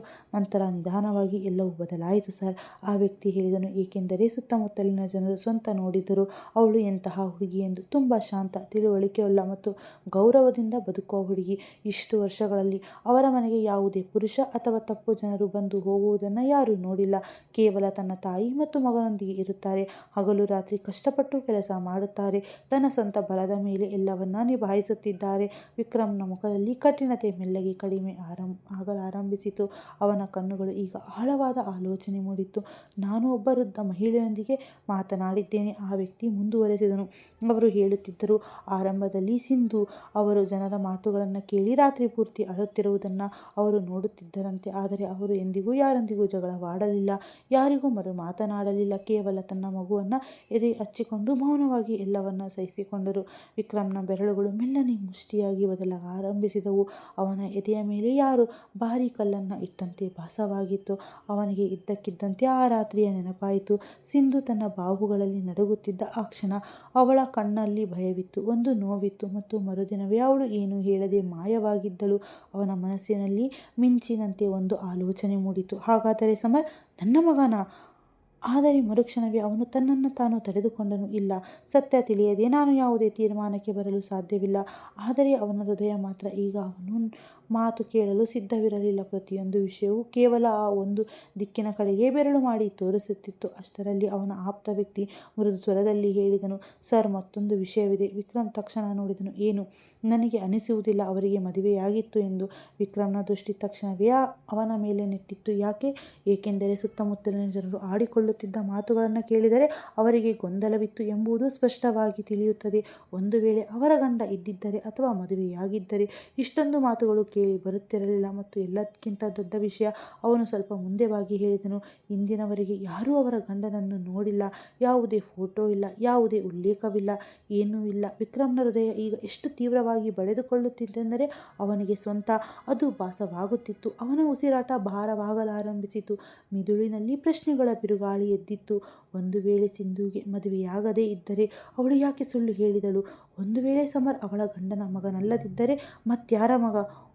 ಮತ್ತು ಒಂದು ವೇಳೆ ಸಮರ್ ನನ್ನದೇ ಮಗನಾಗಿದ್ದರೆ? ಈ ಆಲೋಚನೆ ಬರುತ್ತಿದ್ದಂತೆ ವಿಕ್ರಮ್ನ ಇಡೀ ಜಗತ್ತೇ ಒಂದು ಕ್ಷಣ ಸ್ತಬ್ಧವಾದಂತೆ ಭಾಸವಾಗಿತ್ತು. ಅವನು ತಕ್ಷಣವೇ ಕಣ್ಣುಗಳನ್ನು ಮುಚ್ಚಿಕೊಂಡನು. ಹೃದಯದ ಆಳದಲ್ಲಿ ಒಂದು ವಿಚಿತ್ರವಾದ ನೋವು ಎದ್ದಿತ್ತು. 6 ವರ್ಷಗಳು, ಪೂರಿ 6 ವರ್ಷಗಳು ತನ್ನ ಸ್ವಂತ ಮಗು ತನ್ನಗಿಂತ ದೂರವಿತ್ತೆ. ಸಿಂಧು ಒಬ್ಬಳೇ ಇದೆಲ್ಲವನ್ನ ಸಹಿಸಿಕೊಂಡಿದ್ದಾಳೆಯೇ? ಅವನು ಇದ್ದಕ್ಕಿದ್ದಂತೆ ದೀರ್ಘವಾಗಿ ನಿಟ್ಟುಸಿರು ಬಿಟ್ಟು ಕಣ್ಣುಗಳನ್ನು ತೆರೆದನು. ಅವನ ಕಣ್ಣುಗಳು ಈಗ ಪೂರ್ತಿಯಾಗಿ ಕೆಂಪಗಾಗಿದ್ದವು. ಇಲ್ಲ, ಇನ್ನು ಎಷ್ಟೇ ವಿಷಯ ಸ್ಪಷ್ಟವಾಗಬೇಕಿದೆ. ಅವನು ಗಡಿಬಿಡಿಯಲ್ಲಿ ತನ್ನ ಮನಸ್ಸಿಗೆ ಸುಳ್ಳು ಭರವಸೆ ನೀಡಲು ಬಯಸಲಿಲ್ಲ.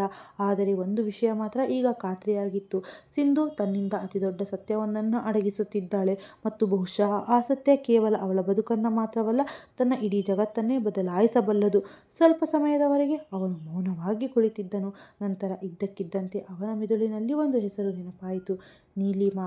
ಅವನ ಆಂಟಿ ಸಿಂಧು ಅವರೊಂದಿಗೆ ತುಂಬ ಆಪ್ತವಾಗಿದ್ದಾಳೆ. ಒಂದು ವೇಳೆ ಯಾರಿಗಾದರೂ ಸತ್ಯ ತಿಳಿದಿರಲು ಸಾಧ್ಯವಿದ್ದರೆ ಅದು ಬಹುಶಃ ಅವರಿಗೆ ಮಾತ್ರ.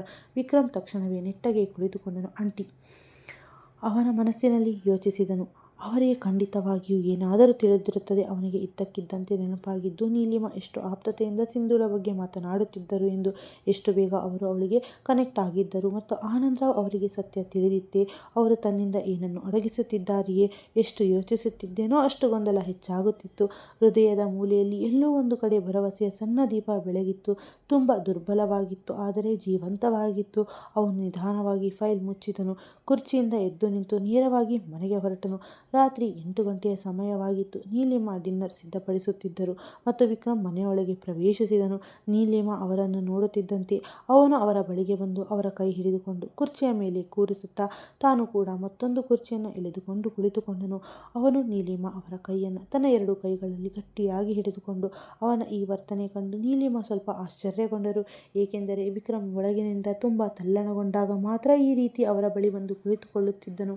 ನೀಲಿಮಾ ಅವರಿಗೆ ವಿಕ್ರಮ್ನ ಕಣ್ಣುಗಳಲ್ಲಿ ಅಪಾರವಾದ ನೋವು ಮತ್ತು ನೂರಾರು ಗೊಂದಲಗಳು ಕಾಣಿಸುತ್ತಿದ್ದವು. ಅವರು ವಿಕ್ರಮ್ನ ಕೆನ್ನೆಯ ಮೇಲೆ ಕೈ ಇಟ್ಟು ಕೇಳಿದರು, ಏನಾಯಿತು ಮಗನೇ? ಯಾವುದೇ ವಿಷಯವಿದೆಯೇ? ಆಂಟಿ. ಅವನ ಧ್ವನಿ ಅತ್ಯಂತ ನಿಧಾನವಾಗಿತ್ತು. ನಾನು ನಿಮ್ಮಲ್ಲಿ ಒಂದು ವಿಷಯ ಕೇಳಲು ಬಯಸುತ್ತೇನೆ. ನೀಲಿಮಾ ತಕ್ಷಣವೇ ಅವನ ಕೆನ್ನೆಯನ್ನು ಸವರಿದರು. ಕೇಳು ಮಗನೇ, ವಿಕ್ರಮ್ ಅವರ ಕಣ್ಣುಗಳನ್ನು ನೇರವಾಗಿ ನೋಡುತ್ತಾ ಹೇಳಿದನು. ಆದರೆ ನೀವು ನನಗೆ ಯಾವುದೇ ಪ್ರಶ್ನೆಗಳನ್ನು ಕೇಳಬಾರದು, ನನ್ನನ್ನು ಜಡ್ಜ್ ಮಾಡಬಾರದು. ನಾನು ಕೇಳುತ್ತಿರುವ ವಿಷಯದ ಹಿಂದೆ ಅತಿ ದೊಡ್ಡ ಕಾರಣವಿದೆ, ತುಂಬ ದೊಡ್ಡ ಕಾರಣವಿದೆ ಆಂಟಿ. ನಾನು ನಿಮಗೆ ಎಲ್ಲವನ್ನ ಹೇಳುತ್ತೇನೆ, ಆದರೆ ನನಗೆ ಸ್ವಲ್ಪ ಸಮಯ ಕೊಡಿ. ಅವನ ಧ್ವನಿಯಲ್ಲಿ ಆತಂಕ, ಒಂದು ಆಪ್ತತೆ ಇತ್ತು. ಅವರ ಹೃದಯ ಒಮ್ಮೆಲೆ ಬಿಗಿದುಕೊಂಡಿತ್ತು. ಅವರು ತಕ್ಷಣವೇ ಅವನ ಮುಖವನ್ನು ತನ್ನ 2 ಕೈಗಳಲ್ಲಿ ತೆಗೆದುಕೊಂಡರು. ನಾನು ಎಂದಾದರೂ ನನ್ನ ಮಗನನ್ನು ಜಡ್ಜ್ ಮಾಡಲು ಸಾಧ್ಯವೇ ವಿಕ್ರಮ್? ಅವರ ಕಣ್ಣುಗಳಲ್ಲಿ ತಾಯಿಯ ಮಮತೆ ಇಣುಕಿತ್ತು. ನೀನು ಯಾಕೆ ಇಷ್ಟೊಂದು ತಲ್ಲಣಗೊಂಡಂತೆ ಕಾಣಿಸುತ್ತಿದ್ದೀಯಾ? ಏನು ಕೇಳಬೇಕು? ಕೇಳು ಮಗನೇ. ವಿಕ್ರಮ್ ಕೆಲವು ಕ್ಷಣಗಳ ಕಾಲ ಮೌನವಾಗಿದ್ದನು, ಪದಗಳನ್ನು ಹುಡುಕುತ್ತಿರುವಂತೆ. ನಂತರ ಕೊನೆಗೆ ಅವನು ನಿಧಾನವಾಗಿ ಕೇಳಿದನು, ನೀವು ಸಿಂಧುಳ ಬಗ್ಗೆ ಎಷ್ಟು ತಿಳಿದುಕೊಂಡಿದ್ದೀರಾ? ಈ ಪ್ರಶ್ನೆಯನ್ನು ಕೇಳುತ್ತಿದ್ದಂತೆ ನೀಲಿಮಾ ಅವರ ಮುಖದಲ್ಲಿ ಸ್ಪಷ್ಟವಾಗಿ ಆಶ್ಚರ್ಯ ಮೂಡಿತು. ಅವರ ಬೆರಳುಗಳು ಒಂದು ಕ್ಷಣ ಸ್ತಬ್ಧವಾದವು. ಸಿಂಧು. ಅವರು ಅರಿವಿಲ್ಲದೆ ಆ ಹೆಸರನ್ನು ಪುನರಾವರ್ತಿಸಿದರು ಮತ್ತು ತಕ್ಷಣವೇ ವಿಕ್ರಮ್ನನ್ನು ಸೂಕ್ಷ್ಮವಾಗಿ ಗಮನಿಸತೊಡಗಿದ್ದರು. ಅವರ ಮನಸ್ಸಿನಲ್ಲಿ ಸಾವಿರಾರು ಪ್ರಶ್ನೆಗಳು ಎದ್ದವು. ವಿಕ್ರಮ್ ಮತ್ತು ಸಿಂಧು. ಆದರೆ ಅವರು ಏನನ್ನು ಕೇಳುವ ಮುನ್ನವೇ ವಿಕ್ರಮ್ ತಕ್ಷಣವೇ ಹೇಳಿದನು, ಆಂಟಿ, ನೀವು ಪ್ರಾಮಿಸ್ ಮಾಡಿದ್ದೀರಾ ಯಾವುದೇ ಪ್ರಶ್ನೆ ಕೇಳುವುದಿಲ್ಲ ಎಂದು. ನೀಲಿಮಾ ಮೌನವಾದರು. ಅವರು ಜಾಗರೂಕತೆಯಿಂದ ವಿಕ್ರಮ್ನ ಕಣ್ಣುಗಳಲ್ಲಿ ನೋಡಿದರು. ಅಲ್ಲಿ ಕೇವಲ ಕುತೂಹಲವಿರಲಿಲ್ಲ, ಬದಲಿಗೆ ಒಂದು ನೋವಿತ್ತು, ತಲ್ಲಣವಿತ್ತು ಮತ್ತು ಸಿಂಧುಗಾಗಿ ಒಂದು ವಿಚಿತ್ರವಾದ ಕಾಳಜಿ ಇತ್ತು. ಇಷ್ಟೊಂದು ಆಳವಾದ ಭಾವನೆಯನ್ನು ಕಂಡು ನೀಲಿಮಾ ಅವರ ಹೃದಯ ತಾನಾಗಿಯೇ ಎಲ್ಲವನ್ನ ಅರ್ಥ ಮಾಡಿಕೊಳ್ಳಲಾರಂಭಿಸಿತು. ಬಹುಶಃ ತಮ್ಮ ಮಗನ ಹೃದಯದಲ್ಲಿ ಸಿಂಧುಳಿಗಾಗಿ ತುಂಬ ಆಳವಾದ ಸ್ಥಾನವಿದೆ ಎಂದು. ಅಷ್ಟರಲ್ಲಿ ಹಿಂದಿನಿಂದ ಆನಂದರಾವ್ ಅವರ ಧ್ವನಿ ಕೇಳಿಸಿತು. ಅವಳಲ್ಲಿ. ಏನು ಕೇಳುತ್ತಿದ್ದೀಯಾ ವಿಕ್ರಮ್? ಏನು ಕೇಳಬೇಕೋ ನನ್ನಲ್ಲಿ ಕೇಳು. ವಿಕ್ರಮ್ ತಕ್ಷಣವೇ ತಿರುಗಿ ನೋಡಿದನು. ಆನಂದರಾವ್ ಆಫೀಸ್ನಿಂದ ಈಗಷ್ಟೇ ಬಂದಿದ್ದರು ಮತ್ತು ಅವರಿಬ್ಬರ ಮಾತುಗಳನ್ನು ಕೇಳುತ್ತಿದ್ದರು. ಅವರಿಗೆ ವಿಕ್ರಮ್ನ ಪ್ರಶ್ನೆ ಕೇಳಿಸಿದ ತಕ್ಷಣ ಅವರು ಅವರ ಬಳಿ ಬಂದಿದ್ದರು. ಅವರ ಮುಖದಲ್ಲಿ ಗಂಭೀರತೆ ಇತ್ತಾದರೂ ಕಣ್ಣುಗಳಲ್ಲಿ ಆಪ್ತತೆ ಇತ್ತು. ಅವರು ನಿಧಾನವಾಗಿ ಮುಂದೆ ಸೋಫಾದ ಮೇಲೆ ಕುಳಿತುಕೊಂಡರು. ಕೆಲವು ಸೆಕೆಂಡ್ಗಳ ಕಾಲ ಆ ಡೈನಿಂಗ್ ಟೇಬಲ್ ಬಳಿ ಒಂದು ನಿಶ್ಶಬ್ದ ಆವರಿಸಿತ್ತು. ನಂತರ ಆನಂದರಾವ್ ದೀರ್ಘವಾಗಿ ನಿಟ್ಟುಸಿರು ಬಿಟ್ಟು ಮೃದು ಸ್ವರದಲ್ಲಿ ಮಾತನಾಡಲಾರಂಭಿಸಿದರು. ಇದು 6 ವರ್ಷಗಳ ಹಿಂದಿನ ಮಾತು. ವಿಕ್ರಮ್ನ ಹೃದಯ ಇದ್ದಕ್ಕಿದ್ದಂತೆ ತೀವ್ರವಾಗಿ ಬಡಿದುಕೊಳ್ಳಲಾರಂಭಿಸಿತು. ಅವನ ದೃಷ್ಟಿ ಪೂರ್ತಿಯಾಗಿ ಆನಂದರಾವ್ ಅವರ ಮೇಲೆಯೇ ನೆಟ್ಟಿತ್ತು. ಒಂದು ರಾತ್ರಿ ನಾನು ಆಫೀಸ್ನಿಂದ ವಾಪಸ್ ಬರುತ್ತಿದ್ದೆ, ಆನಂದರಾವ್ ನಿಧಾನವಾಗಿ ಹೇಳಿದರು. ವಿಪರೀತ ಮಳೆ ಬರುತ್ತಿತ್ತು. ರಸ್ತೆಯ ಬಹುಪಾಲು ಖಾಲಿ ಇತ್ತು. ಅಷ್ಟರಲ್ಲಿ ಇದ್ದಕ್ಕಿದ್ದಂತೆ ಒಬ್ಬ ಹುಡುಗಿ ತನ್ನ ಕಾರಿನ ಮುಂಭಾಗಕ್ಕೆ ಬಂದು ನಿಂತಳು. ನಾನು ಒಂದು ವೇಳೆ ಬ್ರೇಕ್ ಹಾಕದೇ ಇದ್ದಿದ್ದರೆ. ಅವರ ಧ್ವನಿ ಸ್ವಲ್ಪ ಭಾರವಾಗಿತ್ತು. ಅವಳು ಅಲ್ಲಿಗೆ ಬಿದ್ದು ಪ್ರಜ್ಞೆ ಕಳೆದುಕೊಂಡಿದ್ದಳು. ಅವಳ ಪರಿಸ್ಥಿತಿ ತುಂಬ ಹದಗೆಟ್ಟಿತ್ತು. ಪೂರ್ತಿಯಾಗಿ ನೆನೆದಿದ್ದಳು. ಮುಖದಲ್ಲಿ ತೀವ್ರವಾದ ಭಯವಿತ್ತು ಮತ್ತು ಕಣ್ಣುಗಳಲ್ಲಿ ಇಡೀ ಜಗತ್ತಿನಿಂದ ಓಡಿ ಹೋಗುತ್ತಿರುವಂತಹ ಆತಂಕವಿತ್ತು. ವಿಕ್ರಮ್ನ ಬೆರಳುಗಳು ನೆಲ್ಲನೆ ಇನ್ನೂ ಬಿಗಿಯಾದವು. ಪ್ರತಿಯೊಂದು ಪದವೂ ಅವನ ಎದೆಗೆ ಇಳಿಯುತ್ತಿತ್ತು. ನಾನು ಅವಳನ್ನು ತಕ್ಷಣವೇ ಆಸ್ಪತ್ರೆಗೆ ಕರೆದುಕೊಂಡು ಹೋದೆ, ಆನಂದರಾವ್ ಹೇಳಿದರು. ಮತ್ತು ಅಲ್ಲೇ ನಮಗೆ ತಿಳಿಯಿತು ಅವಳು ತಾಯಿಯಾಗಲಿದ್ದಾಳೆ ಎಂದು. ಅವಳ ಹೊಟ್ಟೆಯಲ್ಲಿ ಸುಮಾರು 4 ತಿಂಗಳ ಮಗು ಇತ್ತು. ವಿಕ್ರಮ್ನ ಉಸಿರಾಟ ಅಲ್ಲಿಗೆ ನಿಂತಂತಾಯಿತು. ಅವನ ಕಣ್ಣುಗಳು ಮೆಲ್ಲನೆ ವಿಸ್ತಾರವಾಗತೊಡಗಿದ್ದವು. ಆ ಸಮಯದಲ್ಲಿ ಅವಳು ಎಷ್ಟು ದುರ್ಬಲಳಾಗಿದ್ದೆಂದರೆ ಸರಿಯಾಗಿ ನಿಲ್ಲಲು ಕೂಡ ಸಾಧ್ಯವಾಗುತ್ತಿರಲಿಲ್ಲ. ಆನಂದರಾವ್ ಅವರ ಕಣ್ಣುಗಳಲ್ಲಿ ಹಳೆಯ ನೆನಪು ಮೂಡಿದ್ದವು. ಆದರೆ ಅವಳ ಒಳಗಡೆ ಒಂದು ವಿಚಿತ್ರವಾದ ಹಠವಿತ್ತು, ಸ್ವಾಭಿಮಾನ. ಎಷ್ಟಿತ್ತೆಂದರೆ ಸಹಾಯ ಪಡೆಯಲು ಕೂಡ ಅವಳಿಗೆ ಸಂಕೋಚವಿತ್ತು. ನೀಲಿಮಾ ಕೂಡ ಈಗ ಮೌನವಾಗಿ ಕೇಳುತ್ತಿದ್ದರು. ಆನಂದರಾವ್ ಮುಂದುವರೆಸಿದರು. ನಾನು ಅವಳನ್ನು ನಮ್ಮ ಮನೆಗೆ ಕರೆತರಲು ಬಯಸಿದ್ದೆ. ಇಂತಹ ಪರಿಸ್ಥಿತಿಯಲ್ಲಿ ಒಬ್ಬಳೇ ಹೇಗೆ ಇರುತ್ತೀಯಾ ಎಂದು ಕೇಳಿದೆ. ಆದರೆ ಅವಳು ಸ್ಪಷ್ಟವಾಗಿ ನಿರಾಕರಿಸಿದಳು. ನಂತರ ಅವಳು ನನಗೆ ತನ್ನ ವಿಳಾಸವನ್ನು ತಿಳಿಸಿದಳು. ನಾನು ಅವಳನ್ನು ಅಲ್ಲಿ ಬಿಡಲು ಹೋಗಿದ್ದೆ ಮತ್ತು ಅಂದೇ ಮೊದಲ ಬಾರಿಗೆ ಅವಳ ತಾಯಿಯನ್ನು ಭೇಟಿಯಾಗಿದ್ದು. ಒಂದು ಸಣ್ಣ ಮನೆ, ಅತ್ಯಂತ ಸಾಧಾರಣ ಪರಿಸ್ಥಿತಿ, ಮತ್ತು ಆ ಮನೆಯಲ್ಲಿ ಕೇವಲ ಅವಳು ಹಾಗೂ ಅವಳ ವೃದ್ಧ ತಾಯಿ ಮಾತ್ರ ವಾಸಿಸುತ್ತಿದ್ದರು. ವಿಕ್ರಮ್ ಈಗ ಕಣ್ಣು ಮಿಟಕಿಸದೆ ಕೇಳುತ್ತಿದ್ದನು. ನಾನು ಅವಳಲ್ಲಿ ಕೇಳಿದ್ದೆ. ಆನಂದರಾವ್ ಅವರ ಧ್ವನಿ ಇನ್ನೂ ಕ್ಷೀಣವಾಗಿತ್ತು. ಮಗಳೇ, ನಿನ್ನ ಗಂಡ ಎಲ್ಲಿದ್ದಾನೆ? ನಿನ್ನ ಮದುವೆಯಾಗಿಲ್ಲವೇ ಎಂದು. ಅವರು ಕೆಲವು ಕ್ಷಣಗಳ ಕಾಲ ತಡೆದರು. ಆದರೆ ಅವಳು ಕೇವಲ ಇಷ್ಟು ಮಾತ್ರ ಹೇಳಿದಳು, ನನಗೆ ಮದುವೆಯಾಗಿಲ್ಲ ಎಂದು. ವಿಕ್ರಮ್ನ ಹೃದಯ ಒಮ್ಮೆಲೆ ಜೋರಾಗಿ ಬಡಿದುಕೊಂಡಿತ್ತು. ಅವನ ಉಸಿರಾಟ ಭಾರವಾಗಿತ್ತು. ನೀಲಿಮಾ ಕೂಡ ತಿಳಿಯದೆಯೇ ಅವನ ಕೈಗಳನ್ನು ಗಟ್ಟಿಯಾಗಿ ಹಿಡಿದುಕೊಂಡರು. ಆ ದಿನದ ನಂತರ ನಾನು ಅವಳನ್ನು ಹೆಚ್ಚೇನು ಕೇಳಲು ಹೋಗಲಿಲ್ಲ, ಆನಂದರಾವ್ ಹೇಳಿದರು. ಏಕೆಂದರೆ ಅವಳ ಕಣ್ಣಲ್ಲಿ ಅಷ್ಟೊಂದು ನೋವಿತ್ತು. ಇನ್ನು ಪ್ರಶ್ನೆ ಕೇಳಿದರೆ ಅವಳು ಒಡೆದೇ ಹೋಗುತ್ತಾಳೆ ಎಂದು ಅನಿಸುತ್ತಿತ್ತು. ಕೋಣೆಯಲ್ಲಿ ಒಂದು ಆಳವಾದ ನಿಶ್ಶಬ್ದ ಆವರಿಸಿತ್ತು. ನಾನು ಅವಳನ್ನು ಬಿಟ್ಟು ಬರುವಾಗ ನನ್ನ ಕಾರ್ಡ್ ನೀಡಿ ಹೇಳಿದ್ದೆ, ಮಗಳೇ, ನೀನು ನನ್ನ ಮಗಳ ಥರ. ನಿನಗೆ ಯಾವುದೇ ಸಹಾಯ ಬೇಕಿದ್ದರೂ ಯಾವುದೇ ಹಿಂಜರಿಕೆ ಇಲ್ಲದೆ ನನ್ನನ್ನು ಕೇಳಬಹುದು. ನಾನು ಸಾಧ್ಯವಿರುವ ಎಲ್ಲ ಸಹಾಯವನ್ನು ಮಾಡುತ್ತೇನೆ ಎಂದು ಹೇಳಿ ಬಂದೆ. ಕೆಲವು ದಿನಗಳ ನಂತರ ಅವಳು ಸ್ವತಃ ನನ್ನ ಆಫೀಸ್ಗೆ ಬಂದಳು. ಆನಂದರಾವ್ ಹಗುರವಾಗಿ ಮುಗುಳ್ನಕ್ಕರು. ಹೇಳಿದರು, ತನಗೆ ಯಾವುದಾದರೂ ಕೆಲಸ ಬೇಕು ಎಂದು. ನಾನು ಹೇಳಿದೆ, ಈಗ ನೀನು ರೆಸ್ಟ್ ತೆಗೆದುಬೇಕು ಎಂದು. ಆದರೆ ಅವಳು ಸ್ಪಷ್ಟವಾಗಿ ಹೇಳಿದಳು, ಬದುಕಲು ದುಡ್ಡಿನ ಅವಶ್ಯಕತೆ ಇದೆ ಸರ್. ನಾನು ಯಾರ ಮೇಲೂ ಹೊರೆಯಾಗಲು ಬಯಸುವುದಿಲ್ಲ ಎಂದು ಅವಳು ನನಗೆ ತಿಳಿಸಿದಳು. ತಾನು ಬೆಂಗಳೂರಿನ ಈವೆಂಟ್ ಆರ್ಗನೈಸೇಷನ್ನಲ್ಲಿ ಕೆಲಸ ಮಾಡುತ್ತಿದ್ದೆ ಎಂದು. ಅವಳು ತಾನು ಕೆಲಸ ಮಾಡುತ್ತಿದ್ದ ಕಂಪನಿಯ ಹೆಸರನ್ನು ಹೇಳಿದಳು. ನಾನು ಅವಳಲ್ಲಿ ಕೇಳಿದೆ, ಅದು ತುಂಬ ದೊಡ್ಡ ಕಂಪನಿಯಲ್ಲವೇ ಮಗಳೇ? ಅಲ್ಲಿ ಕೆಲಸ ಮಾಡಿದ ನಂತರ ಪ್ರಮೋಷನ್ ಸಿಗುತ್ತೆ. ಹಾಗಿರುವಾಗ ನೀನು ಯಾಕೆ ಇಲ್ಲಿಗೆ ಬಂದೆ ಎಂದು ಅವಳು ನನಗೆ ಹೇಳಿದಳು. ಸರ್, ನಮ್ಮಿಂದ ನನಗೆ ಒಬ್ಬ ತಂದೆ ಆಪ್ತತೆ ಸಿಕ್ಕಿದೆ. ಅದಕ್ಕಾಗಿ ಹೇಳುತ್ತಿದ್ದೇನೆ. ನನ್ನದೇ ಆದ ದೊಡ್ಡ ಅನಿವಾರ್ಯತೆ ಇತ್ತು. ಅದಕ್ಕಾಗಿ ನಾನು ಬೆಂಗಳೂರನ್ನು ಬಿಟ್ಟು ಬರಬೇಕಾಯಿತು. ಆದರೆ ಈ ಮಾತು ನಮ್ಮಿಬ್ಬರ ಮಧ್ಯೆಯೇ ಇರಬೇಕು. ನಾನು ಬೆಂಗಳೂರಿನಿಂದ ಬಂದವಳು ಎಂದು ಯಾರಿಗೂ ತಿಳಿಯಬಾರದು ಎಂದು ಕೇಳಿಕೊಂಡಳು. ನಾನು ಅವಳ ತಲೆಯ ಮೇಲೆ ಕೈ ಇಟ್ಟು, ಸರಿ ಮಗಳೇ ಎಂದೆ. ವಿಕ್ರಮ್ನ ಕಣ್ಣುಗಳು ಮೆಲ್ಲಗೆ ಕಣ್ಣಿನಿಂದ ತುಂಬಿ ಬಂದವು. ಅವನ ಕಣ್ಣೆದುರು ಪದೇ ಪದೇ ಸಿಂಧುಳ ಮುಖವೇ ಬರುತ್ತಿತ್ತು. ನಾನು ಅವಳಿಗೆ ನನ್ನ ಕಂಪನಿಯಲ್ಲೇ ಕೆಲಸ ನೀಡಿದ್ದೆ, ಆನಂದರಾವ್ ಹೇಳಿದರು. ಅವಳು ನಿಧಾನವಾಗಿ ತನ್ನ ಕಠಿಣ ಪರಿಶ್ರಮ ಮತ್ತು ತನ್ನ ಬುದ್ಧಿವಂತಿಕೆ ಮತ್ತು ತನ್ನ ತಿಳುವಳಿಕೆಯಿಂದ ಎಲ್ಲರ ಗಮನ ಸೆಳೆದಳು. ಇಂದು ಅವಳು ಏನಾಗಿದ್ದಾಳೆಯೋ ಅದೆಲ್ಲವೂ ಅವಳ ಸ್ವಂತ ಪರಿಶ್ರಮದಿಂದಲೇ. ನೀಲಿಮಾ ಅವರ ಕಣ್ಣುಗಳು ಸಿಂಧುಳಿಗಾಗಿ ಹೆಮ್ಮೆ ಮೂಡಿತು. ನಿಮಗೆ ಗೊತ್ತಾ ವಿಕ್ರಮ್, ಅವಳು ನಿಧಾನವಾಗಿ ಹೇಳಿದಳು, ಆ ಹುಡುಗಿ ಬದುಕಿನಲ್ಲಿ ಎಷ್ಟೋ ವಿಷಯಗಳನ್ನು ಒಬ್ಬಳೇ ಎದುರಿಸಿದ್ದಾಳೆ. ನಾನು ಅವಳನ್ನು ರಾತ್ರಿ ಪೂರ್ತಿ ಕೆಲಸ ಮಾಡುವುದನ್ನು ನೋಡಿದ್ದೇನೆ, ತನ್ನ ತಾಯಿಗಾಗಿ ಓಡುವುದನ್ನು ನೋಡಿದ್ದೇನೆ, ತನ್ನ ಮಗುವಿಗಾಗಿ ಅಳುವುದನ್ನು ನೋಡಿದ್ದೇನೆ. ಆದರೆ ಎಂದಿಗೂ ಯಾರ ಮುಂದೆಯೂ ಕೈ ಚಾಚುವುದನ್ನು ನಾನು ನೋಡಿಲ್ಲ. ಆನಂದರಾವ್ ಮಾತು ಮುಂದುವರೆಸಿದರು. ಸಮರ್ ಹುಟ್ಟಿದಾಗಲೂ ಅವಳು ಯಾರನ್ನ ತನ್ನ ಹತ್ತಿರ ಬರಲು ಬಿಡಲಿಲ್ಲ. ಸ್ವಂತ ತಾನು ನೋವಿನಲ್ಲಿದ್ದರೂ ಮಗುವನ್ನು ಎದೆಗೆ ಹಚ್ಚಿಕೊಂಡು ಕೇವಲ ಮುಗುಳ್ನಗುತ್ತಿದ್ದಳು. ವಿಕ್ರಮ್ನ ಕಣ್ಣೆದುರು ಒಮ್ಮೆಲೆ ಸಮರ್ ನಗುತ್ತಿರುವ ಮುಖ ಹಾದು ಹೋಗಿತ್ತು. ಆ ಮಗುವಿಗೆ ಅವಳೇ ತಾಯಿಯೂ ಹೌದು, ತಂದೆಯೂ ಹೌದು. ಆನಂದರಾವ್ ಅವರ ಧ್ವನಿ ಭಾವುಕವಾಯಿತು. ನಾನು ಅವಳನ್ನು ಪ್ರತಿಯೊಂದು ಪರಿಸ್ಥಿತಿಯಲ್ಲೂ ಹೋರಾಡುವುದನ್ನು ನೋಡಿದ್ದೇನೆ. ಸಮಾಜದ ಮಾತುಗಳನ್ನು, ಜನರ ನಿಂದನೆಯನ್ನು, ಒಂಟಿತನ ಎಲ್ಲವನ್ನ ಸಹಿಸಿಕೊಂಡಿದ್ದಾಳೆ. ಆದರೆ ಅವಳು ಎಂದಿಗೂ ತಪ್ಪು ಹಾದಿಯನ್ನು ಆರಿಸಿಕೊಳ್ಳಲಿಲ್ಲ. ಅವಳು ನನಗೆ ನೇರವಾಗಿ ಹೇಳದಿದ್ದರು, ಮಗನೇ, ನನಗೆ ಅನಿಸುತ್ತದೆ ಅವಳು ಯಾವುದೋ ಹುಡುಗನನ್ನು ಪ್ರೀತಿಸಿದ್ದಳು ಮತ್ತು ಆ ವ್ಯಕ್ತಿ ಅವಳಿಗೆ ದ್ರೋಹ ಬಗೆದಿದ್ದಾನೆ. ಬಹುಶಃ ಅದೇ ಕಾರಣಕ್ಕೆ ಅವಳು ಬೆಂಗಳೂರನ್ನು ಬಿಟ್ಟು ಬಂದಿದ್ದಾಳೆ. ಮತ್ತು ಸಮರ್, ಬಹುಶಃ ಅವನದ್ದೇ ಮಗು ಇರಬಹುದು. ಅವನೊಂದಿಗೆ ಅವಳು ತನ್ನ ಬದುಕನ್ನು ಸಾಗಿಸುತ್ತಿದ್ದಾಳೆ. ನಂತರ ಅವರು ನೇರವಾಗಿ ವಿಕ್ರಮ್ ಕಡೆಗೆ ನೋಡಿದರು. ಆದರೆ ನೀನು ಇದೆಲ್ಲವನ್ನ ಯಾಕೆ ಕೇಳುತ್ತಿದ್ದೀಯಾ ವಿಕ್ರಮ್? ಈ ಪ್ರಶ್ನೆ ಕೇಳುತ್ತಿದ್ದಂತೆ ವಿಕ್ರಮ್ ಕೆಲವು ಕ್ಷಣಕಾಲ ಸಂಪೂರ್ಣವಾಗಿ ಮೌನವಾದನು. ಅವನ ಒಳಗಡೆ ಸಾವಿರಾರು ಭಾವನೆಗಳು ಒಮ್ಮೆಲೆ ಜಾಗೃತವಾಗಿದ್ದವು. ಹೃದಯದಲ್ಲಿ ನೋವು, ತಲ್ಲಣ, ಭರವಸೆ, ಭಯ ಎಲ್ಲವೂ ಒಟ್ಟಿಗೆ ಇತ್ತು. ಅವನು ಮಾತನಾಡಲು ಬಯಸುತ್ತಿದ್ದನು, ಎಲ್ಲವನ್ನ ತೇಳಲು ಬಯಸುತ್ತಿದ್ದನು. ಆದರೆ ಪದಗಳು ಅವನ ಗಂಟಲಲ್ಲಿ ಸಿಲುಕಿಕೊಂಡವು. ನೀಲಿಮಾ ಮೆಲ್ಲನೆ ಅವನ ತಲೆ ಸವರಿದರು. ಏನಾದರೂ ವಿಷಯವಿದ್ದರೆ ಅವರು ಅತ್ಯಂತ ಪ್ರೀತಿಯಿಂದ ಹೇಳಿದರು. ಅದನ್ನು ಒಬ್ಬನೇ ಅನುಭವಿಸಬೇಡ ನನ್ನ ಕಂದ. ವಿಕ್ರಮ್ ನಿಧಾನವಾಗಿ ಕಣ್ಣುಗಳನ್ನು ಮುಚ್ಚಿಕೊಂಡನು. ಅವನ ಕಿವಿಯಲ್ಲಿ ಕೇವಲ ಒಂದೇ ಒಂದು ಮಾತು ಪ್ರತಿಧ್ವನಿಸುತ್ತಿತ್ತು. ಯಾವುದೋ ಹುಡುಗ ಬಹುಶಃ ಅವಳಿಗೆ ದ್ರೋಹ ಬಗೆದಿದ್ದಾನೆ.